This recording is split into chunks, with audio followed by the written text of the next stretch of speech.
well, let's go ahead and get started then. Yeah. Great. Yes. Okay, well, audience, welcome Allie Myers. I'm really excited to have you here today. It's been a really long time since we've chatted, and I don't know if we've actually ever really chatted at all, like I feel like most of it has been maybe through email or, in a meeting, but welcome to this video and podcast Edu Switchboard. Thank you. I'm happy to be here with you. Yeah, absolutely. Well, Allie is the founder of Launch Learning, which provides executive function coaching, academic tutoring, kind of especially in the area of writing. And it looks like you're primarily focused on students from high school up through college age. Yeah, middle to high school and college. Yes. Middle to high school. Okay, that's great. Do you do executive function coaching with middle school too, or just the writing piece? I do. Yes, I do. Okay. All My right. youngest student is in sixth grade right now. Oh, Yeah. wow. Okay. I'm really interested to hear about that. So, I guess let's first just start by talking about kind of just going more into the services that you provide for families. We just covered the ages and the grades, but just kind of a little bit more in depth about what your services look like. Absolutely. Well, I do focus on executive functioning coaching. So I serve really all kinds of students, but especially those who struggle with attention and maybe emotional difficulties like anxiety and depression, where their executive functioning is really getting hijacked by what's going on in other parts of the brain. So a lot of it is about assessing where they are and finding what their strengths and their challenges are, and then tailoring a program for them to help bolster their skills, to help build and practice and then generalize those skills to other areas of their lives. So when we're talking about executive functioning, we're talking about the frontal lobes of the brain, the last parts to develop, and those are things that are kind of responsible for our time awareness, goal directed behavior, organization, working memory, self-regulation. It's a really fascinating part of our brain, and becomes very challenging for some students to manage as they shift to middle school or to high school or to college, when maybe they didn't have the greatest executive functioning skills beforehand, and then the demands pick up and they find it much harder to do the things they used to do, and maintain a kind of success in school. So that's kind of the area that I'm really focusing with students, to build those skills and habits so that they can be more successful in school and in life. Yeah, that was interesting what you were saying about um, just kind of how the executive function, our frontal lobes are the last part of our brain to develop. And what have you noticed? Because I know for me, I do a lot of assessment around executive function, right, in my comprehensive evaluations. And then I've also been doing some coaching, but then I also work in public school, and I've been seeing the results of kind of like what's happening with kids' executive function during distance learning. Can you talk a little bit about maybe what you have seen and like kind of the executive function expectation? Because I have my own thoughts about it and I want to hear yours, like what is all this distance learning doing to our students' executive function? Well, I have a skewed perception in the sense that I'm working with students who already present with those challenges. So I will say that's a layer of difficulty that is on them that makes the distance learning even harder than it is for sort of an atypical learner, if there is such a thing. But I first would just say that kudos to teachers and school professionals and administrations who have worked so hard to try to pivot, in the spring, and train and develop, effective ways to teach and help students learn during these unprecedented times. So I have great respect and appreciation for school staff. And alongside that, I would just say that from what I'm seeing, I mean, these kids who struggle with executive functioning, it's just like doubly so. It's so hard for them with the remote learning. And there's such a wide variety of how schools have delivered the learning, set up during COVID. So we have, in the spring, I have two high school kids of my own. My son is now in college, but I had a senior in the spring and a sophomore. And what I noticed with them and a lot of their friends was the school was struggling, to just sort of figure out how to do this. And a lot of the expectations were kind of things were on pause or decreased as they scrambled to figure things out. And what a lot of students reported was that they just became very demotivated. Many classes went to pass fail. The expectations they felt decreased. And so I think there was definitely, I mean, it's a known thing. There was a lot of learning loss. At the same time, other schools just kind of pumped up their expectations. And I would hear from my friends who have kids in, or my own clients in private schools, where it was like all systems go, nothing is different. We're 7 hours a day on Zoom. So there's been such a wide variety of responses. And I think, now heading into the fall, schools are much better prepared because they had the experience of the spring and they're working so hard to try to make it, as effective as possible. But yeah, it's been tremendously hard for kids with learning differences and emotional challenges. Not only is it harder for them to learn, often with, being on a screen all day, and manage their attention, but the social isolation piece has been excruciating for so many kids, especially those struggling with emotional challenges. So everybody's had to try to figure out how to pivot. Of course, parents, I kudos to parents. We are all trying so hard, and it requires so much compassion and patience and humor and problem solving, and we're all going to fail, and then we're all going to learn, and it's just such an iterative process. Yeah, it's like we're all students of this together. Yeah, Yeah. yeah. This is where a growth mindset really comes in handy. Yeah. Oh, Probably talked about absolutely. that before here. Yeah. Yeah, for sure. Yeah, I have, there's students in all different, like students who didn't even have necessarily executive function deficits prior to starting this Mhm. distance learning. It's like you realize how much, like even though we require so much executive function in high school, just in general, Mhm. I don't think we realized just how much we still uh, scaffolded for students in high school more in person, right? And then we transition to all online where you have to keep track of everything in kind of like this one dimensional screen, right? All the tabs, where is everything saved? How do you get from this to that? How do you know you turned it in? Like there's no multi-sensory um,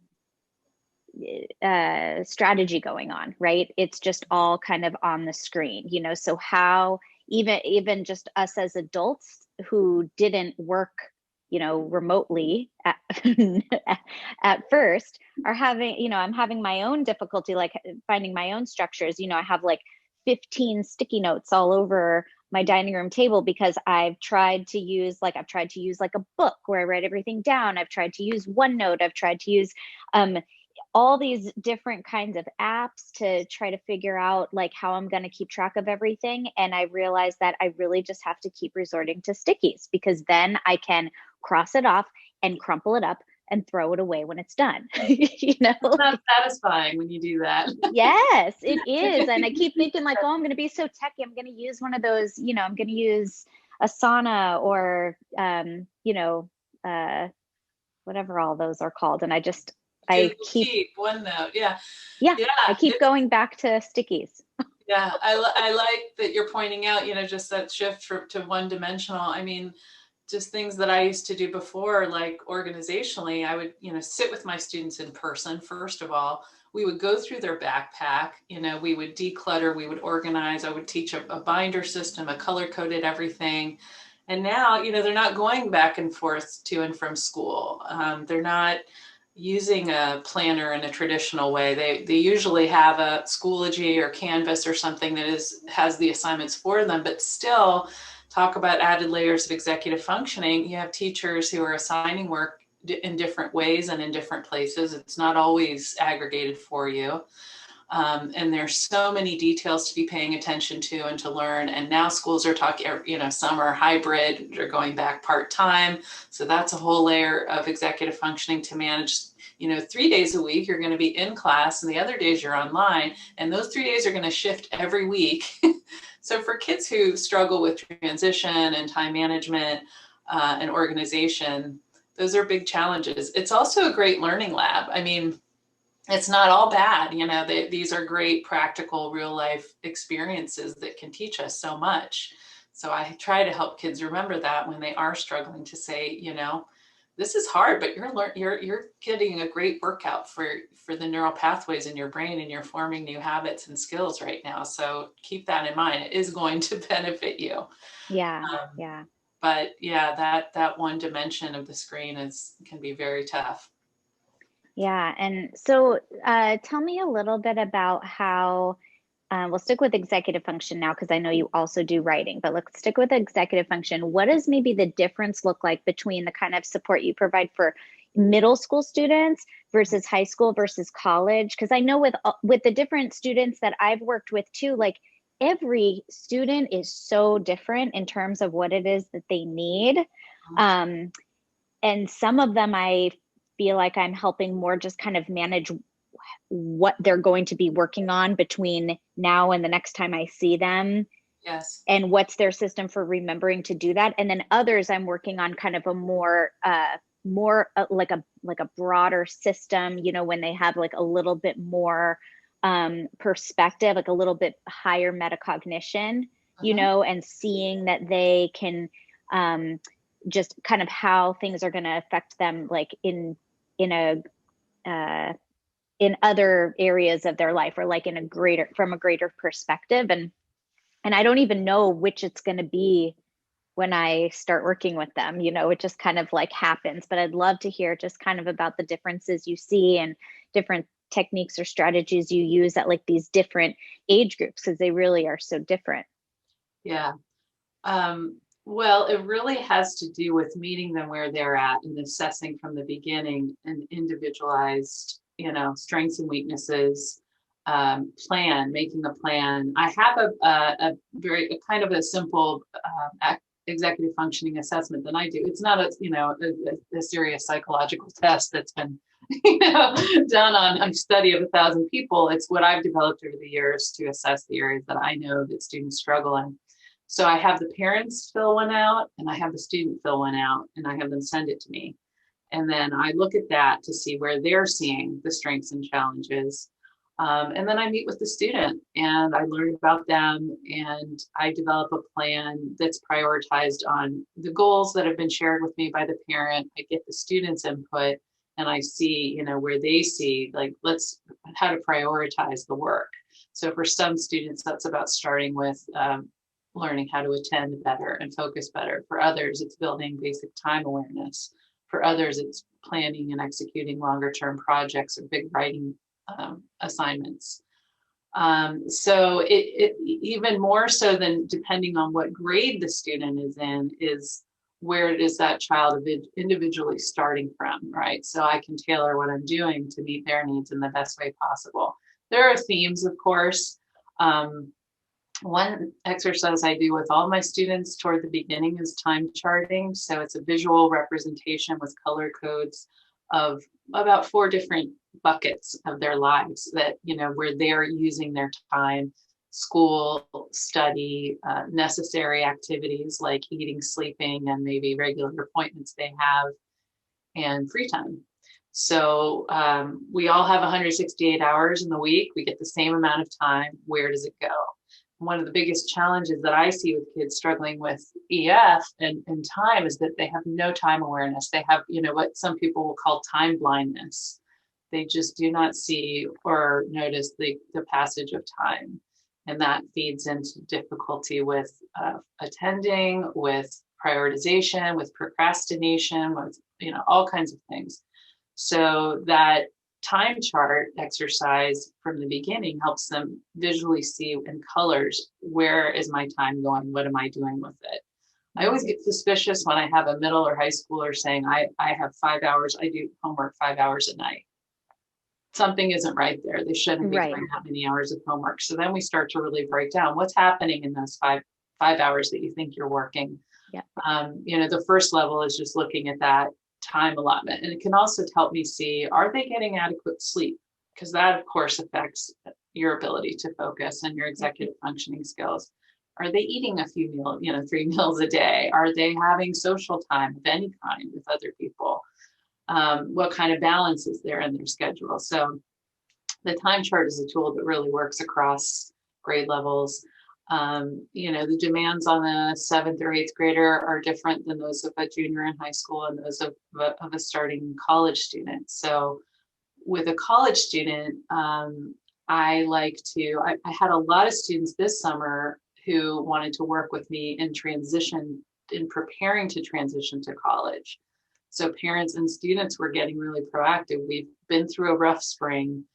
Now we're going to, college online. How do we prepare to meet this challenge? So I love it when people are proactive that way because they're really thinking ahead and planning. So one of the exercises I would do with a college student is let's look at your schedule. And then I have kind of a formula where we can mathematically figure out an average how many hours per week they would need to study per credit hour of class. We'll actually make a schedule with their schedule that they've gotten from the university.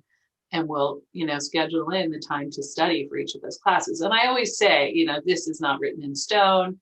You might find it's different when you actually start, but that's a very illuminating exercise for college students who are, about to face a completely open schedule that they've never had before and may have very little idea how to manage a day where you're in class for 2 hours. You've got a lot of outside work to do, but you just don't know where to put it. So it's a lot about creating structure for them.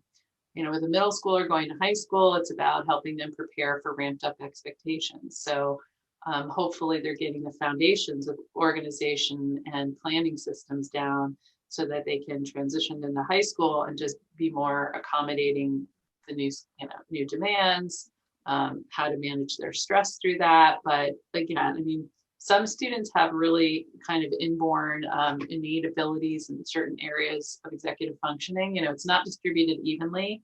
Right. So you could have a student who really doesn't struggle with attention, but they really struggle with time management, or their working memory is very poor, but they're very organized for the most part. So it's really, again, just comes back to targeting the specific areas of the student. Mm-hmm.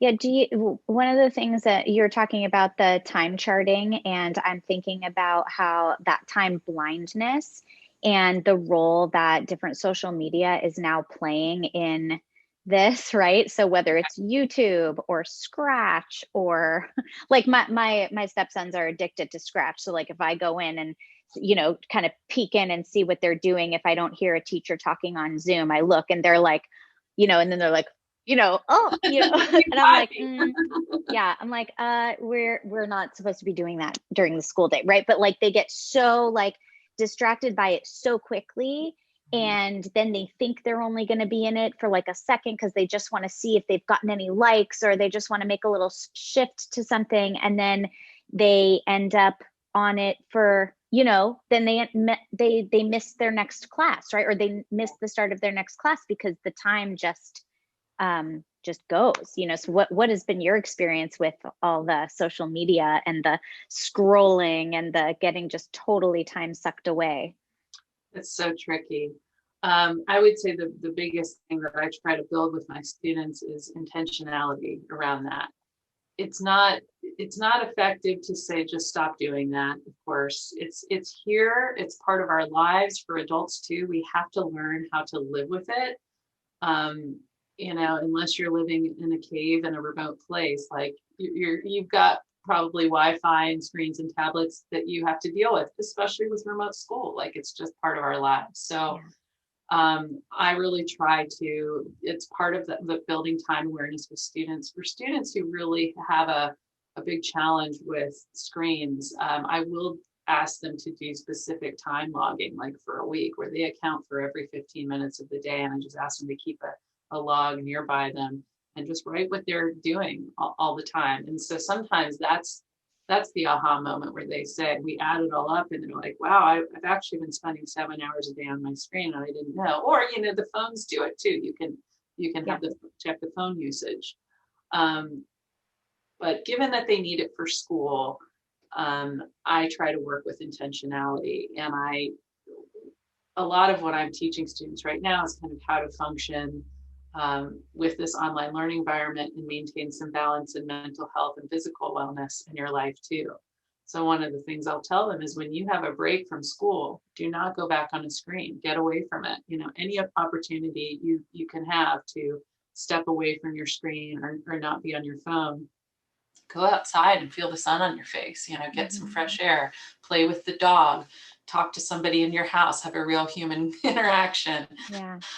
So just creating opportunities to not be on the screen when you don't have to is helpful.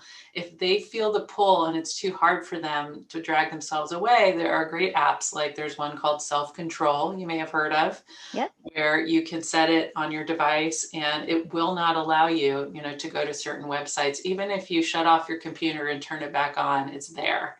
Right. So if students really have such a tough time with impulse control, if they can't turn off the phone, put it in another room, if they're finding ways around those kinds of things, we can turn it off. And then, in the off periods when school isn't happening, we can also have parents and students be intentional around, let's estimate how long you're going to need the screen to do your homework tonight.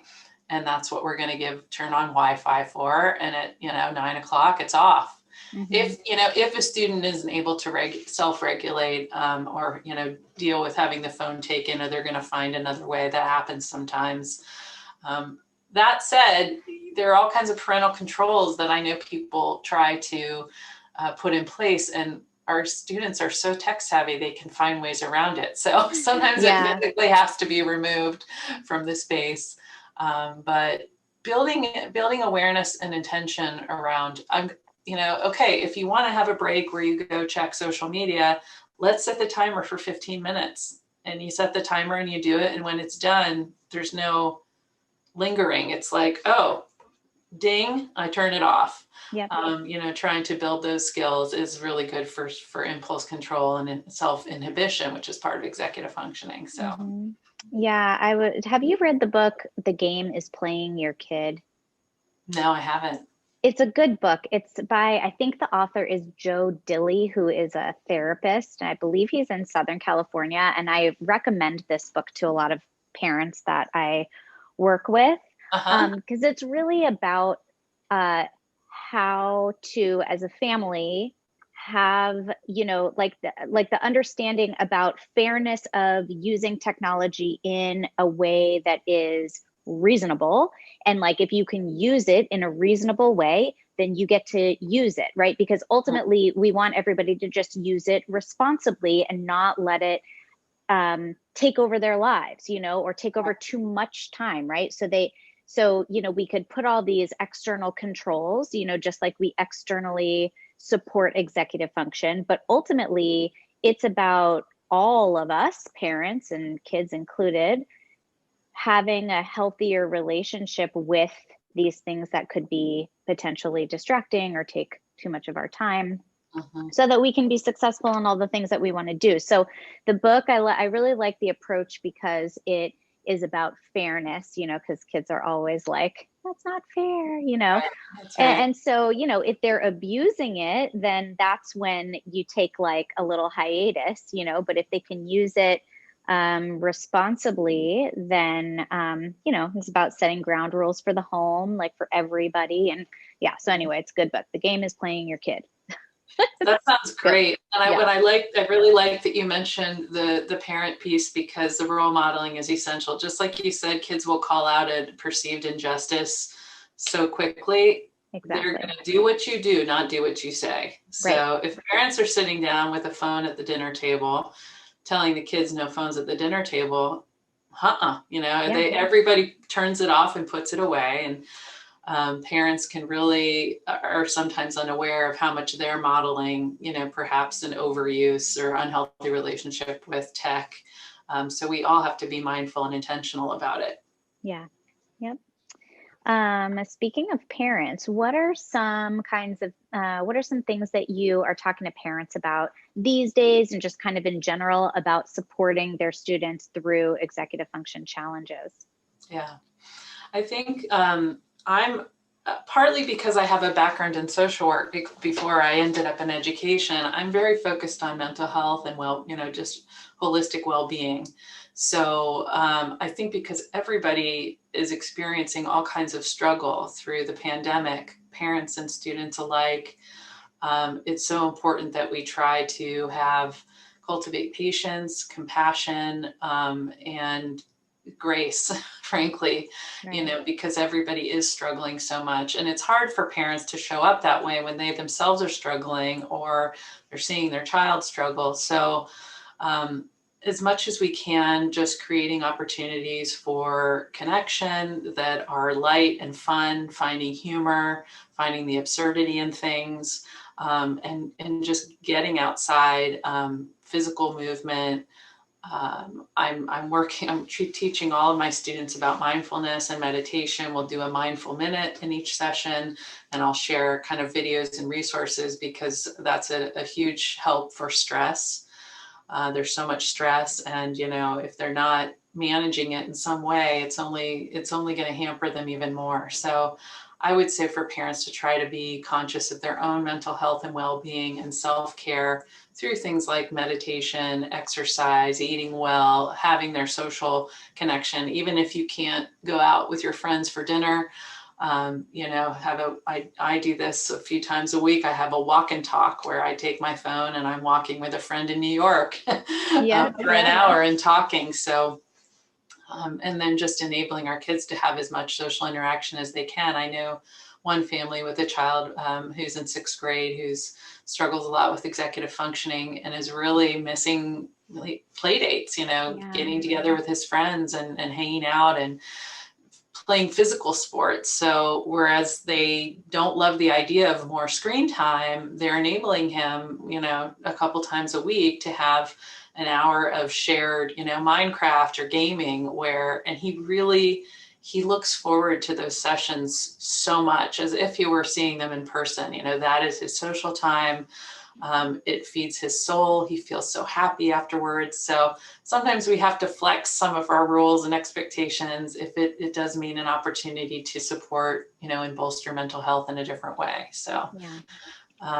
and then just patience, patience, patience, patience. I mentioned before that the frontal lobes are the last part of the brain to develop. And one of the things I see with parents sometimes that I'm trying to educate them more and more about is they tend to, because it's hard to see your child struggle and maybe they're really having a tough time in school and they've been tested and executive functioning coaching has been recommended. They're sometimes seeing it as like a quick fix, like a mechanical problem, like you would take your car to the shop to get fixed. And it's not like that at all. Mhm. It's more of like city planning, where you're coming into a town that only has dirt roads and you're building a huge infrastructure that's going to take years, right? Because that's what is really more akin to what's happening with executive functioning. We're trying to build neural pathways for a complex set of skills. And for most students, that will, on average, come to maturity in their mid-20s. For some, it takes longer. And I think we all know brilliant people who are in their 50s and beyond who struggle with executive functioning, Yeah. and they need all kinds of supports in their lives to help them. And that's okay. It's like we all have our strengths and challenges. But I do see sometimes with parents a desire for a quick fix, or like, when is this going to get better? And it just takes time. It takes time and practice. And then you also have this sort of big unknown of the child's own readiness and motivation to learn these skills. Right. So sometimes I'm meeting a student who's like, I know I'm struggling and I can't wait for you to teach me some new skills. And sometimes I'm encountering a student who has been so demotivated because of their experience in school and their self-esteem is so low. They've kind of been telling themselves, I'm stupid, I can't succeed, and why is this going to be any different? So to take that child, through a place of transformation is going to take a long time if they're reluctant or they're questioning the value. So patience is key for parents Yeah. and Yeah. educators. Yeah, Yeah, it is very difficult to put a timeline on the development of these executive function skills because it is so different than measuring whether or not someone has been able to bring their grade up in their English class right. or has learned this math concept. It's not like that, and I find myself saying the same thing, like, I don't know how long this is going to take, and you have to have the buy-in of the student. They have to be really ready That's right. for that change, and that's another executive function, is that metacognition, Mhm. knowing that you need that help and being ready to have some goal directed persistence, right? And Yes, being that's able right. to, That's yeah, right. Yeah. yeah, I would say one other thing that I like parents to know is that if a child is struggling with a kind of a clinical level of depression or anxiety or bipolar or mental health issue, and they're bringing in executive functioning to help with the school performance and learning. First of all, if a child has that kind of diagnosis, I won't work with them unless they're working with a psychotherapist mhm, already. I don't want parents to think that, well, if we just fix the school problem, things will get better. If your child has clinical depression, anxiety, or some other mental health issue, they need mental health support regularly. So I will recommend, that and often if they're coming to me, the child's been through testing and the parents have a series of recommendations. One of them is psychotherapy, one is an EF coach, one is working with a pediatrician on medication or whatever it might be, or a psychiatrist. So I really try to impress upon parents, don't expect that executive functioning is going to help if you don't have mental health support online, because unless and until that's addressed, they're not going to care about, improving their time management skills. And it's right, going to be hard for them to manage stress or impulse control if they're in a place of deep depression or anxiety. So this kind of support works best in tandem with additional support if a child is struggling with emotional challenges. yeah, And I think that's really important for parents to understand. And if you can't afford to do both at the same time, or your child's too busy or whatever it is, I would prioritize the mental health first, and then you get support with executive mhm, functioning or tutoring. Yeah.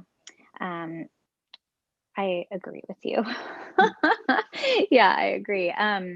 And speaking of tutoring, I think this is a good segue into the other piece of what you do, which you've been doing for many, many years, and another real specialty that you have, which is the writing support, and not just writing support, but also writing support for college admission essays. So I think there's kind of two things in there. So please talk a little bit about that.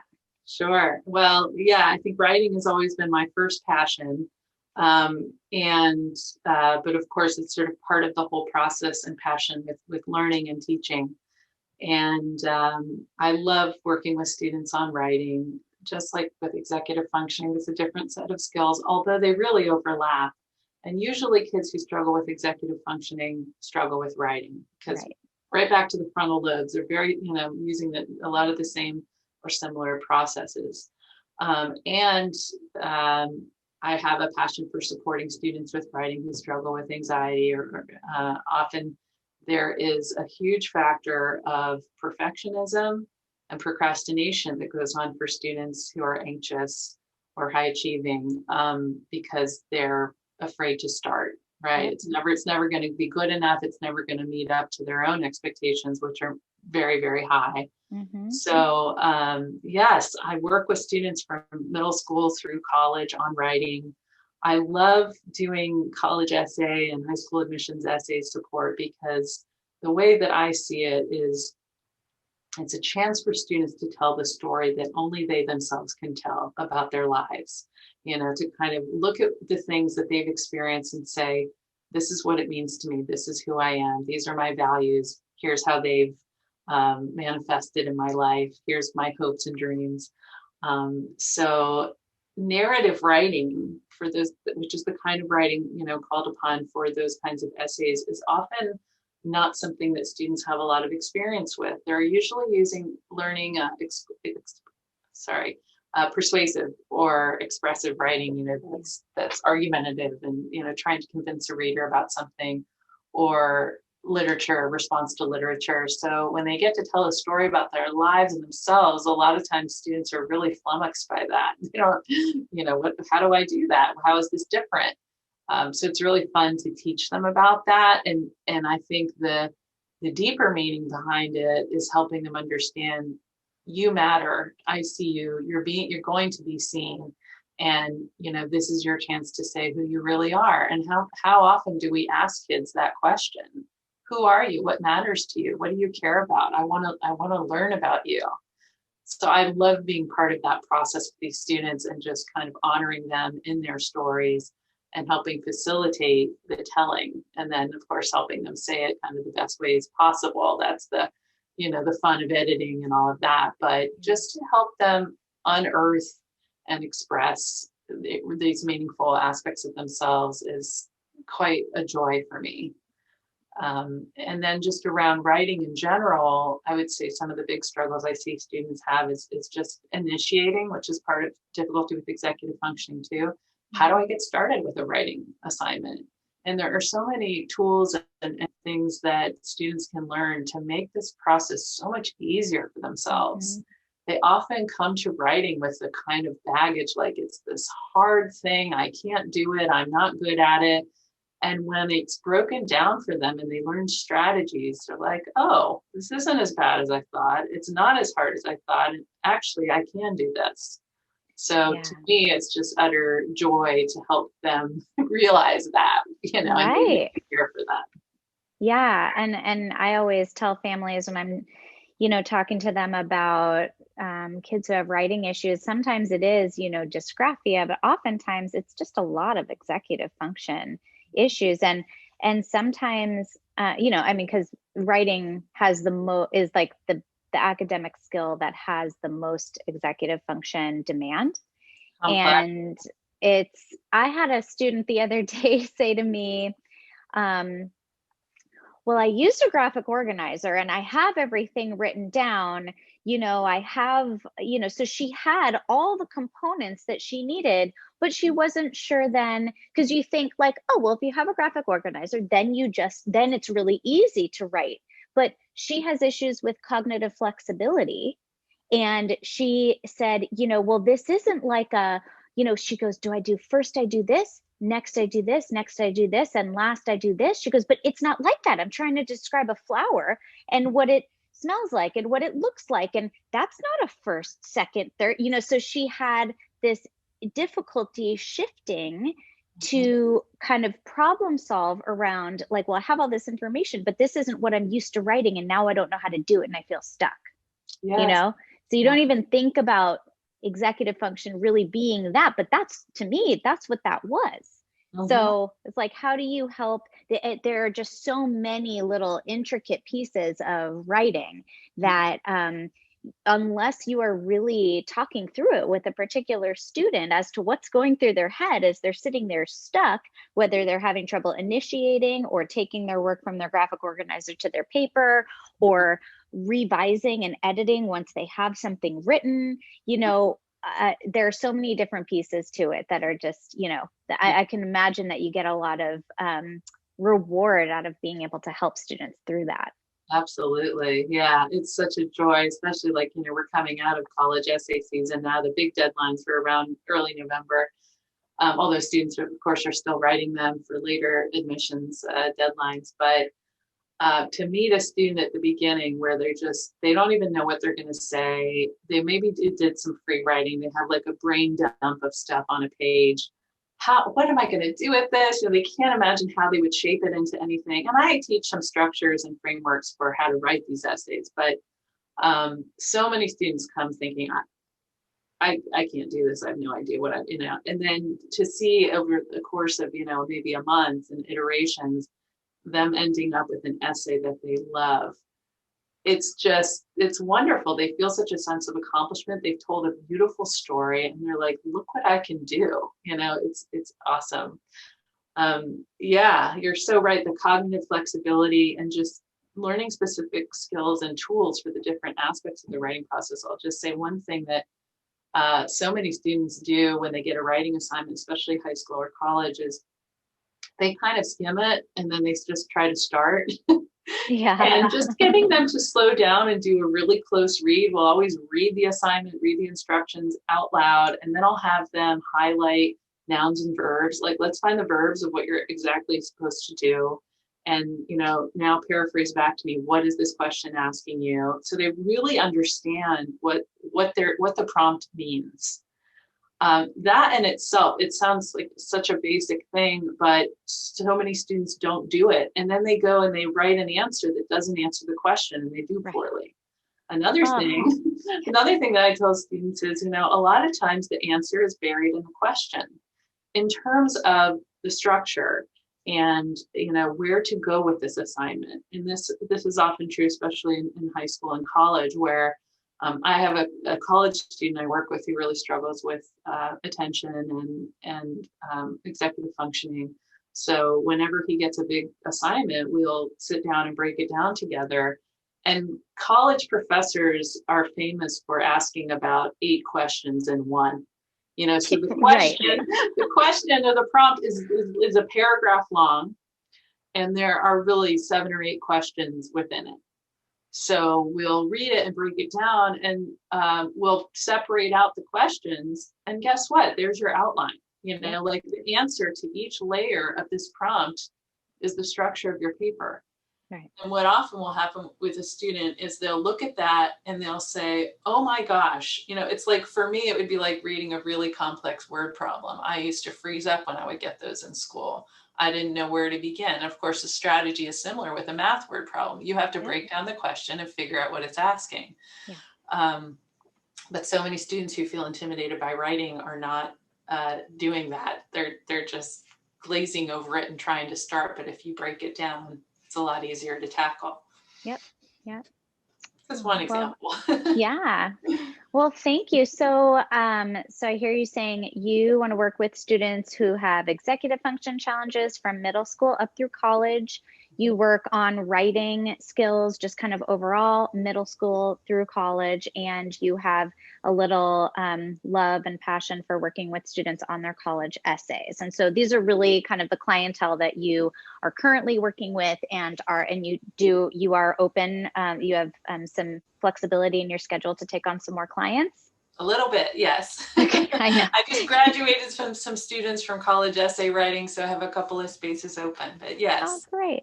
Yeah. Awesome. Awesome. Well, thank you. And then how do people contact you? So I have a website called launchlearning.com. So that's LAUNCH learning.com, where you can learn about me, my services, and then there's a contact me page. You can also send an email, info@launchlearning.com. And my phone number is on the website as well. So I welcome all those inquiries, and I'm really, it's important to me to be very responsive to people, so I get back to people quickly. And if I can't help, I will always try to find other resources for families and share those. Oh, great. I'm really thrilled to have had this conversation with you, and I'm excited for this new venture that you have. I know you've been in business for a very long time, but this is kind of like a new structure you have going on with Launch Learning. Yes. And I love that you are really at your niche, right? Like this is where your passion is. And I'm sure that comes through with the clientele that you work with. So it's really wonderful for me in this community to connect with so many amazing professionals who are like right here, because we all do something a little bit different, and we all have kind of like the specialty that we have learned to love, and we know also like when something's not the best fit, or if there's somebody else that we know that might be a better fit for a family, and just having this kind of community of practitioners and specialists is I feel very fortunate, and I feel fortunate for the families that we work with. So Me too. yeah. We're so lucky, and it's really all about finding the best ways to support a student possible. So, Mm-hmm.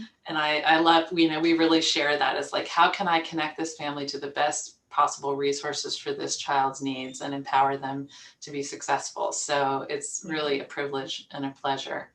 Yeah. All right, great. Well, thanks, Allie. I'm going to have you hold the line for a second as I kind of finish this recording. But for all the listeners, I'm going to link all of Allie's information in the show notes. Again, it's Launch Learning. And this is going to be both a video on YouTube and a podcast at Edu Switchboard. And you can find me at www.jplep.com. All right. Thank Well, thank you. you. Yeah.